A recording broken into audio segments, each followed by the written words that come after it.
Assalamualaikum warahmatullahi wabarakatuh.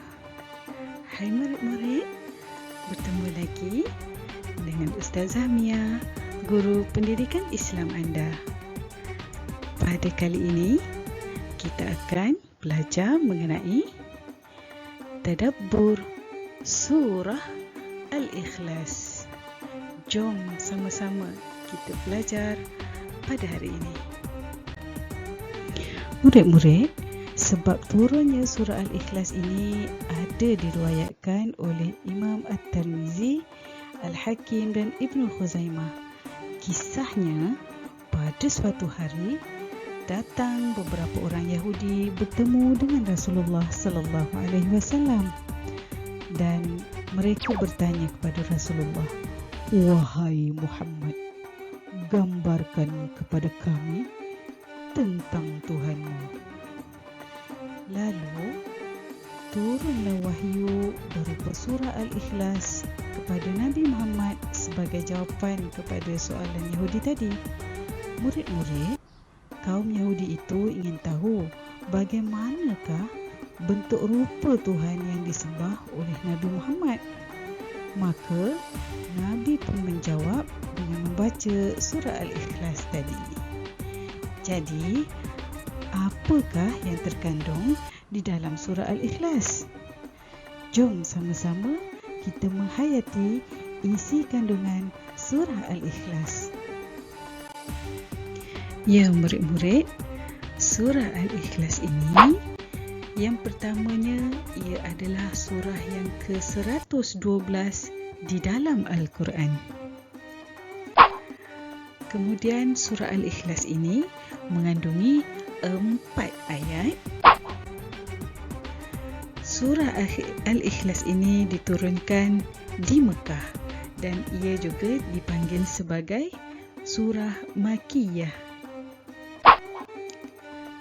Surah Al-Ikhlas ini menegaskan mengenai kemurnian tauhid Allah, iaitu Allah itu hanya yang esa, tiada lain selain daripada Allah. Isi kandungan surah Al-Ikhlas juga menafikan segala bentuk perkara syirik kepada Allah. Dan kandungan surah Al-Ikhlas juga menyatakan bahawa tidak ada sesuatu yang menyamai dan menandinginya. Maksudnya, Allah ini dia tidak sama dengan apa sahaja yang ada di alam ini. Tidak ada satu makhluk pun yang dapat menyamai dengan Allah, apatah lagi untuk menandinginya. Murid-murid, kita telah ketahui apakah dia ciri-ciri yang terdapat pada surah Al-Ikhlas. Jadi sekarang, mari kita membaca surah Al-Ikhlas beserta maksudnya. Mari kita baca bersama-sama. Bismillahirrahmanirrahim. Dengan nama Allah yang Maha Pemurah lagi Maha Mengasihani. Qul huwallahu ahad. Katakanlah, wahai Muhammad, Tuhanku ialah Allah yang Maha Esa. Allahus Samad. Allah yang menjadi tumpuan sekalian makhluk untuk memohon sebarang hajat. Lam yalid wa lam yulad. Ia tiada beranak dan ia pula tidak diperanakkan. Wa lam yakul lahu kufuwan ahad. Dan tidak ada sesiapa pun yang setara dengannya. Daripada ayat yang kita bacakan tadi, jadi pada setiap ayat tersebut ada tuntutan-tuntutannya untuk kita laksanakan. Jadi kita lihat apakah tuntutan-tuntutan daripada ayat itu tadi. Kita lihat ayat yang pertama.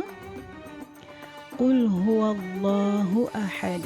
Katakanlah wahai Muhammad, Tuhanku ialah Allah yang Maha Esa.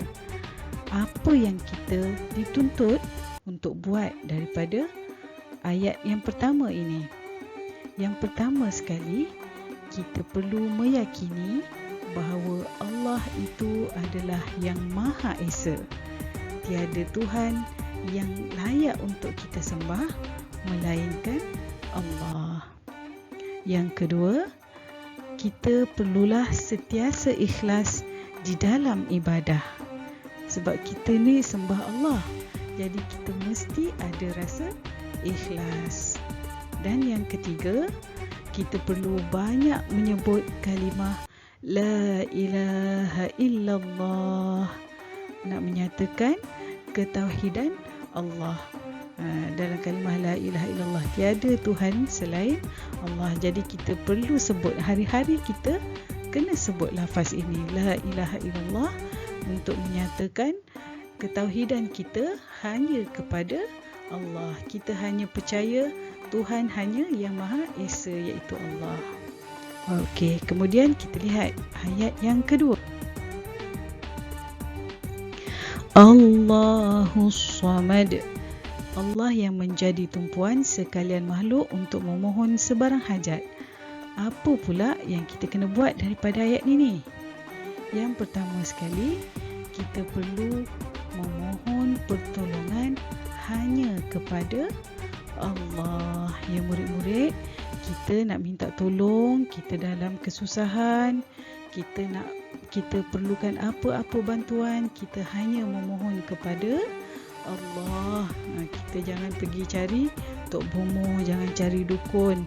Nak pandai minta dukun, minta bomoh buatkan kita pandai, jangan. Jadi kita hanya memohon hanya kepada Allah, sebab Allah adalah tempat kita memohon sebarang hajat. Yang kedua, hindari dari perasaan putus asa. Bila kita percaya dengan Allah, bila kita percaya Allah itu tempat kita memohon sebarang hajat, jadi kita takkan ada perasaan putus asa. Walaupun kita gagal, kita percaya bahawa Allah itu ada untuk memberikan kita pertolongan. Jadi kalau kita beriman dengan surah Al-Ikhlas, kita tidak akan mudah untuk berputus asa. Dan yang ketiga, kita perlu bersangka baik pada setiap ketentuan Allah. Kita kena bersangka baik. Kalau kita ada dapat kesusahan, kita ada dapat perkara yang menyusahkan ataupun menyakitkan hati kita, kita kena bersangka baik dengan Allah. Kita kena yakin bahawa kesusahan yang Allah beri ini ada hikmahnya, ada kebaikan yang kita akan dapat daripada kesusahan yang Allah datangkan pada kita. Jadi kita kena sentiasa bersangka baik. Okey, kita lihat ayat yang ketiga. Lam yalid wa lam yulad. Ia tiada beranak dan ia pula tidak diperanakkan. Jadi apa dia tuntutannya? Yang pertama, kita perlu merenung ciptaan dan mengagumi kekuasaan Allah. Jadi kita lihat sekitar kita, kita lihat alam di sekitar kita ini, Allah yang ciptakan. Maha hebatnya Allah dapat menciptakan seluruh alam ini tanpa bantuan sesiapa pun.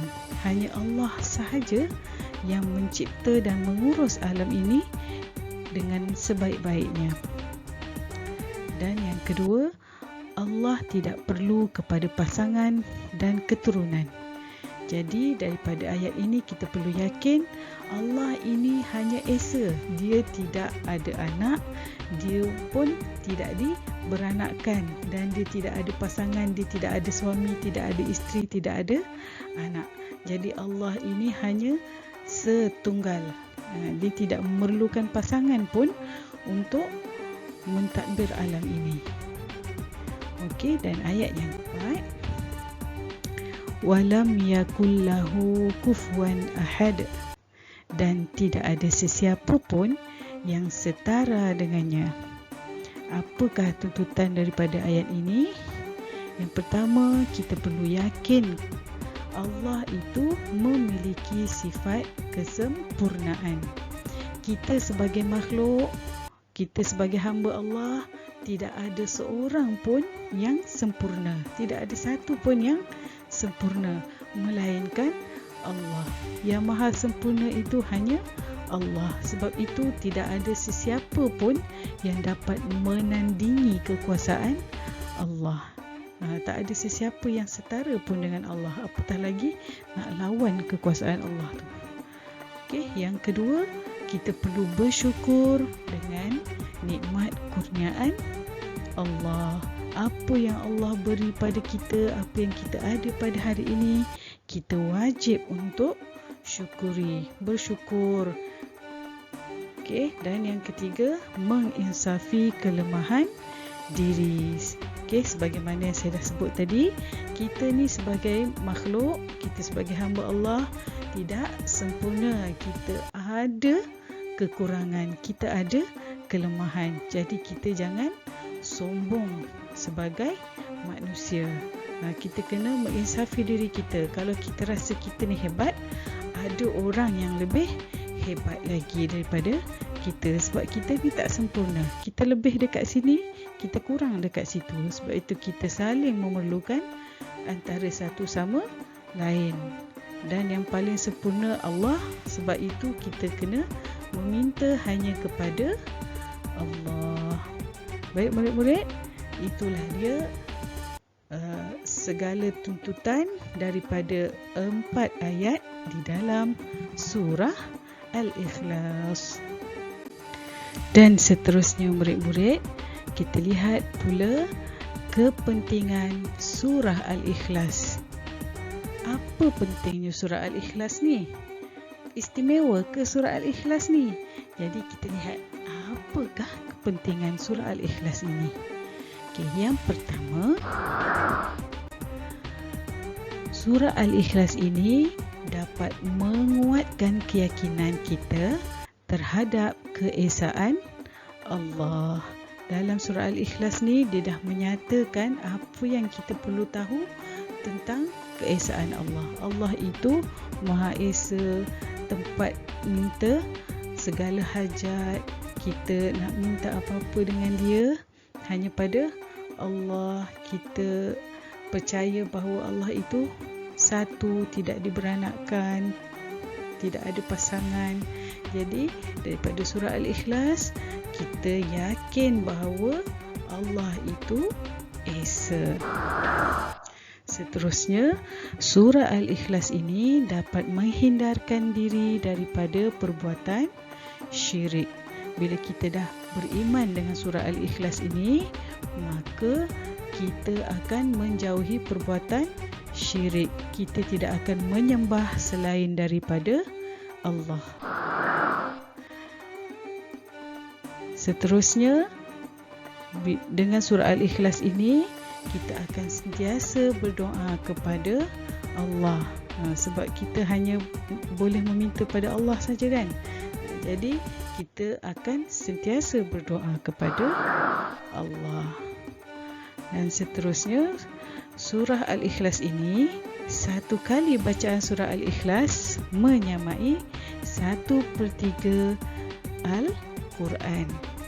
Jadi pada murid-murid, siapa yang nak khatamkan Al-Quran dalam satu malam, boleh baca surah Al-Ikhlas. Boleh rujuk pada buku teks awak itu. Ada orang yang bertanya, siapa yang dapat mengkhatamkan Al-Quran dalam satu malam? Jadi Rasulullah berkata, Qul huwallahu ahad sebanding dengan 1/3 Al-Quran. Jadi kalau baca surah Al-Ikhlas ni 3 kali, maka dapat khatam Al-Quran sekali ganjarannya, insya-Allah. Jadi kita boleh amalkan setiap hari ya murid-murid. Seterusnya, surah Al-Ikhlas ini dapat memberi ganjaran syurga kepada yang mengamalkan surah Al-Ikhlas. Jadi kita boleh amalkan tiap-tiap hari. Kalau nak kata tiap-tiap hari, kita bacalah tiap-tiap hari surah Al-Ikhlas ini. Okey, lagi surah Al-Ikhlas ini diampunkan dosa oleh Allah. Jika kita amalkan selalu, insya-Allah, mudah-mudahan Allah mengampunkan dosa kita. Jadi kita kena amalkan surah Al-Ikhlas ini, dan surah Al-Ikhlas ini juga dapat membentuk kepribadian Muslim. Alhamdulillah. Murid-murid, sampai di sini sahaja pembelajaran kita hari ini mengenai tadabbur surah Al-Ikhlas. Jadi Ustazah harapkan semua murid-murid Ustazah dapat mengamalkan surah Al-Ikhlas ini berserta tuntutan-tuntutannya. Baik, sekian sahaja daripada Ustazah. Assalamualaikum warahmatullahi wabarakatuh.